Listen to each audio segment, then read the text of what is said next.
These weren't necessary, but the studio released them anyway. Oh! Bang! Welcome to WatchMojo.com, and today we'll be counting down our picks for the top 10 movies with forced sequels. Go!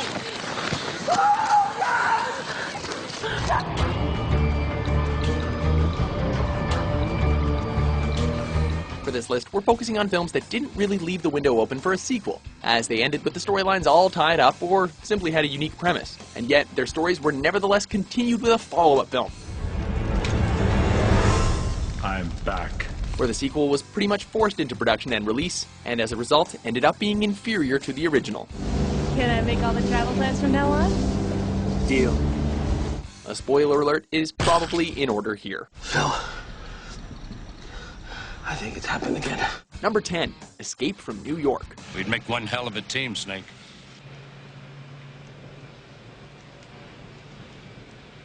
The name's Pliskin. Released in 1981, partly as a reaction to the Watergate scandal. The original film stars Kurt Russell as the hardened soldier Snake Plissken in a nightmarish futuristic America.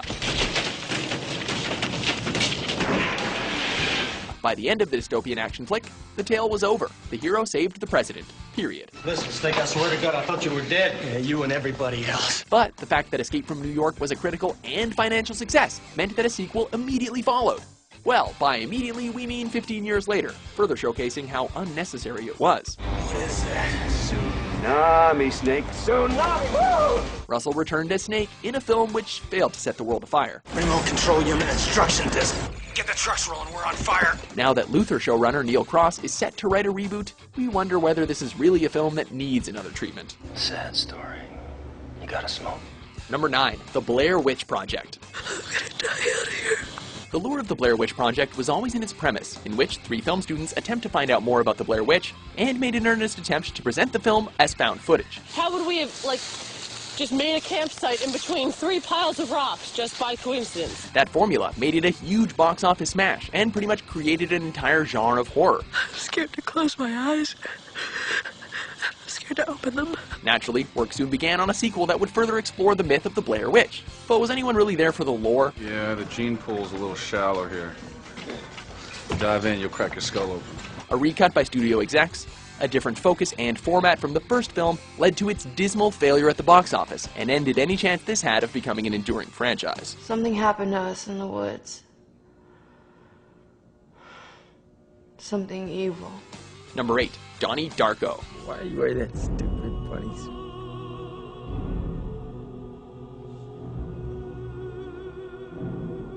Why are you wearing that stupid man suit? Fans of the original Donnie Darko film were pleased by the thought of a sequel, until it turned out that most of the key personnel from the first movie had nothing to do with this later outing. Promise that one day, everything's gonna be better for you.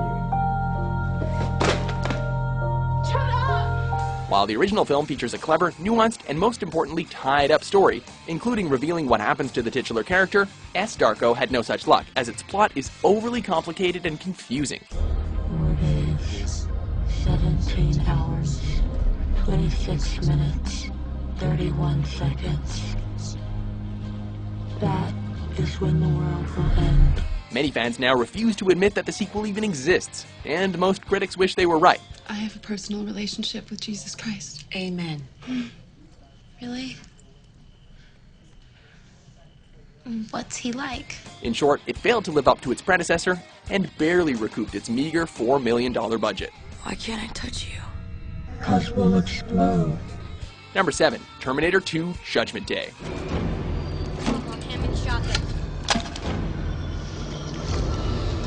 Terminator 2 was a fantastic film with an iconic cast and some utterly heart-wrenching moments. And with Judgment Day averted, it was a great place to end the story. I'm sorry. I didn't need your help. I can take care of myself. Why then did it have to have any follow-ups?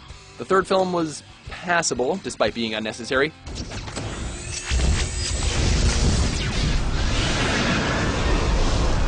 But Terminator Salvation was a total misfire that led to the equally unnecessary half-reboot attempt with Terminator Genisys, starring Jai Courtney, a man mainly famous for his lack of charisma.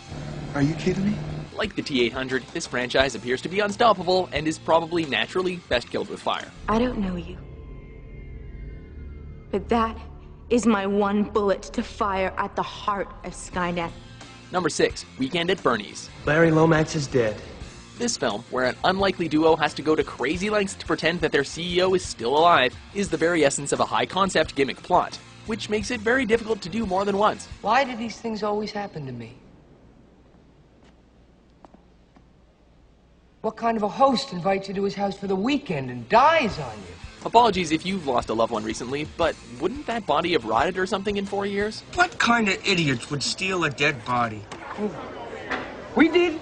The first film was a box office success, but that was where they should have left it. Get on up! Get on up! Get on up!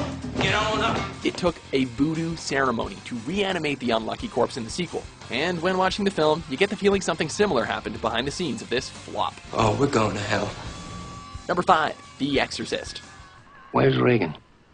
In here with us. Commonly acknowledged to be one of the greatest horror films of all time, this William Friedkin classic was followed up by a film commonly perceived to be one of the worst films of all time. One which was directed by John Boorman, even though, at the end of The Exorcist, Reagan turns back to her normal self. The power of Christ compels you! The power of Christ compels you! However, the franchise didn't stop with Exorcist II: The Heretic. Once the wings have brushed you, you're mine forever. The Exorcist III was released more than 10 years later and was followed up by 2 different versions of a prequel in the early 2000s. Sometimes I think the best view of God is from hell. Fortunately, the shine of the original film was not wiped away by these inferior sequels. I believed God let us decide between good and evil. I chose good. Evil happened. Number 4, Speed. Abandoned ship for this? Alright, we gotta give the filmmakers a tiny bit of credit. At least they didn't set Speed 2 on a bus for the second time. How you doing? Get the shit out of me, Jack! Ow. Nope, this time it's on a boat. A slow, lumbering cruise ship serves as the main vehicle for a plot which contains all the fast-paced action you'd expect on a slow, lumbering cruise ship. You get sucked into the propellers, I wouldn't recommend it. That would suck. Unfortunately, but unsurprisingly, this was not enough to save the sequel from a dire critical and box office reception.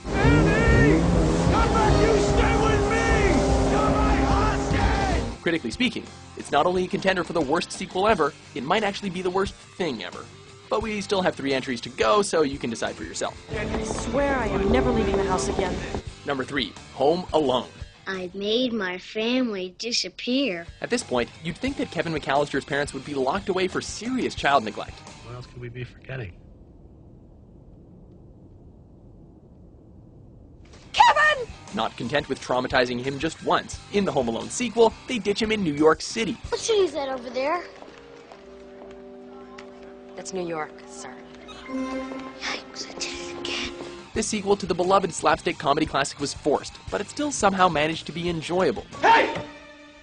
Don't you know a kid always wins against 2 idiots? It's nearly beat for beat a remake of the original film, right down to Kevin befriending an ominous outcast with a heart of gold. Unfortunately, the success of the second entry led to a string of 3 subpar sequels, capped by a lackluster made-for-TV movie in 2012. So you don't get Christmas? Oh, they'll send me something.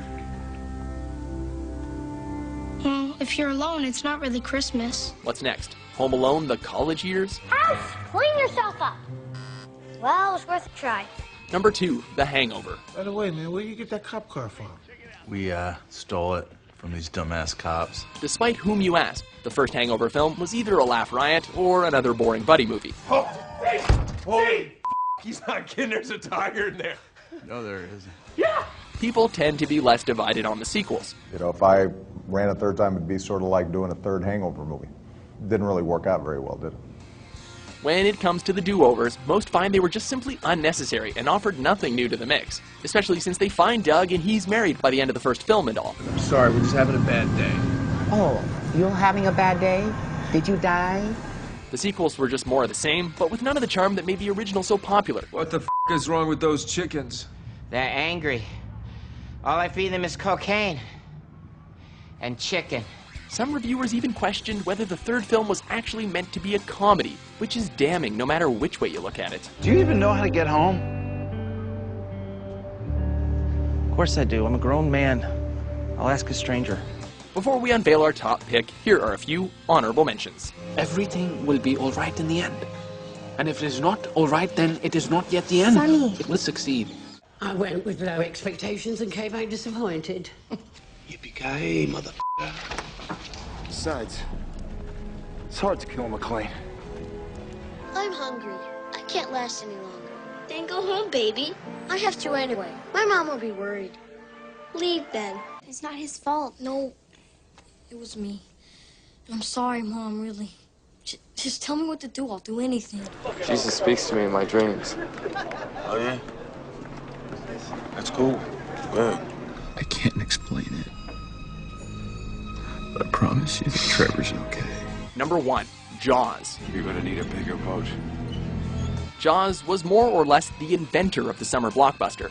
I'm not going to waste my time arguing with a man who's lining up to be a hot lunch. I'm going to see you later, bro. Unintentionally, it also fathered the slog of sequels that usually follows a well-received summer blockbuster. Our shark couldn't have killed Overman. Its mother did.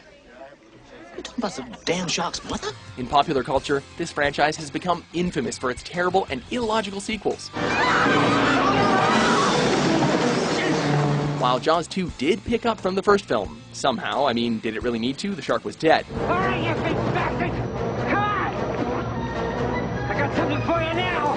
The third film jumped on the 80s 3D bandwagon and tanked, while Jaws the Revenge is only notable to Michael Caine, who is still pretty pleased with the house that it bought him. Come on, you overgrown goldfish. Come to Uncle Jake. The franchise is now dead in the water, we hope, and we're all grateful for that. They're all gonna die. Do you agree with our list? Which movie sequel did you find forced? Okay, you know what? We don't remember anything that happened last night, so help us out a little here. For more vital top 10s published every day, be sure to subscribe to WatchMojo.com. Sir, that'll shut down the entire planet. I told you you'd better hope I didn't make it back.